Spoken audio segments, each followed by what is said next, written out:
Hai semua, nama saya Isabel Pasaribu. Dari kelas 12 CI, saya akan menjelaskan bagaimana metode penilaian persediaan.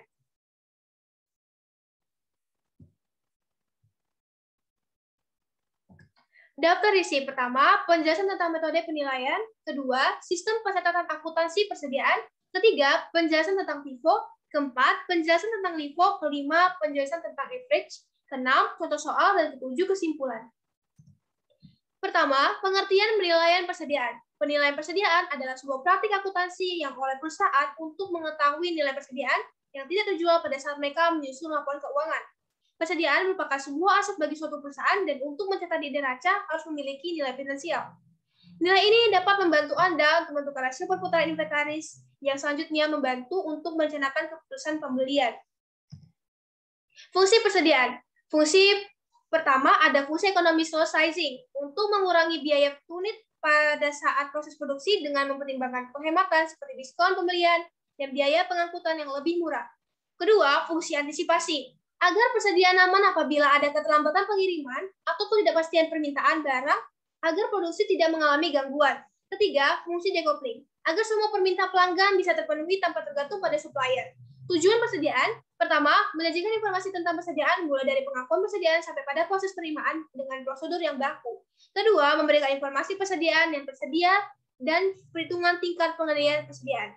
Ketiga, sebagai pengendalian persediaan sehingga bisa dilakukan perhitungan persediaan secara ekonomis.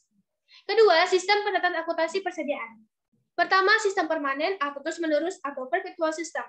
Dalam cara ini, pencatatan atau atas persediaan itu dilakukan secara kontinu atau terus-menerus.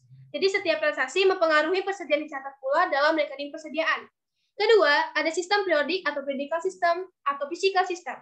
Dengan cara ini, pencatatan persediaan itu dilakukan pada akhir periode akuntansi atau pada saat akan menyusun laporan keuangan.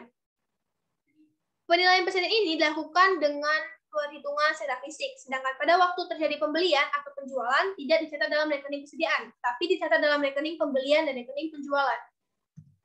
Penilaian persediaan dibagi menjadi 3, yaitu FIFO, LIFO, dan average. Metode FIFO atau first in first out, di mana barang yang masuk pertama kali akan dijual terlebih dahulu. Jadi harga beli barang yang duluan masuk akan menjadi dasar dalam menentukan harga pokok penjualan barang yang lebih dahulu terjual atau barang yang keluar. Metode ini cenderung menghasilkan persediaan yang nilai tinggi dan berdampak pada nilai aktiva perusahaan yang dibeli. Metode FIFO merupakan metode penilaian persediaan yang sangat realistis dan cocok digunakan untuk semua sifat produk. Tujuan metode FIFO, pertama, menggabungkan semua unsur laba pada saat penjualan, di mana gain dan loss yang timbul dari perubahan-perubahan harga itu dianggap tidak dapat dipisahkan dari income, yang merupakan hasil dari keputusan manajerial dan kegiatan normal perusahaan. Kedua, untuk menyajikan persediaan akhir di dalam neraca berdasarkan harga yang paling akhir. Ketiga, untuk melakukan matching atau current cost dengan reference dan pelaporan secara terpisah antara gain dan loss disebabkan oleh perubahan harga. Metode LIFO. Untuk menentukan harga pokok penjualan, Anda bisa menggunakan cara LIFO atau kepanjangan dari last in first out. Di mana cara ini, barang yang masuk terakhir akan keluar atau dijual terlebih dahulu. Jadi barang yang masuk di awal menjadi persediaan di gudang dan keluar paling akhir. Harga pembelian pada barang yang terakhir masuk, maka akan menjadi dasar dalam menentukan harga pokok penjualan barang yang pertama kali keluar atau first out. Tujuan penggunaan dari metode LIFO adalah membebankan biaya dari pembelian terakhir dan memberikan biaya paling tua di akun persediaan. Average cost atau rata-rata. Kalau di FIFO dan LIFO, berfokus pada barang yang masuk dan keluar untuk menentukan harga pokok penjualannya. Kalau di metode average cost ini, semua barang yang sudah siap jual memiliki harga yang sama. Jadi harga pokok penjualan dihitung dengan menggunakan rata-rata harga pembelian seluruh barang itu dibagi dengan jumlah seluruh barang. Penggunaan metode rata-rata pada masa inflasi akan menghasilkan jumlah di antara metode FIFO dan LIFO. Jumlah HPP metode rata-rata berada di antara metode FIFO. Demikian juga jumlah persediaan akhir di laba kotor. Contoh soal, diketahui Udayan Joyko memiliki transaksi pada periode April 2021. Pada tanggal 1 dibeli barang dagang 40 unit dengan harga 5.000. Pada tanggal 5 dibeli barang dagang 30 unit dengan harga 10.000. Pada tanggal 9 dijual barang dagang 45 unit. Pada tanggal 14 dibeli barang dagang dengan harga 15 unit. Pada tanggal 21 dijual barang dagang 20 unit. Pada tanggal 28 dibeli barang dengan 10 unit dengan harga 25.000. Pada tanggal 30 dijual barang dagang 25 unit.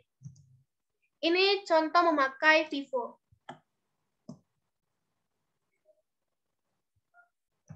Memakai LIFO, memakai average atau rata-rata. Kesimpulan, persediaan merupakan bagian dari aktiva atau aset lancar, merupakan aset terbesar dalam perusahaan dagang.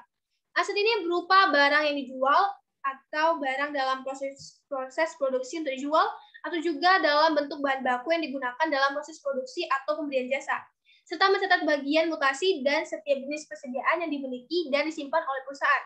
Cara pencatatan bisa dilakukan dengan cara perpetual dan cara perhitungan persediaan fisik. Untuk penilaian persediaan ini dilakukan dengan cara FIFO, LIFO, dan Abacus. Sekian dari presentasi saya. Terima kasih.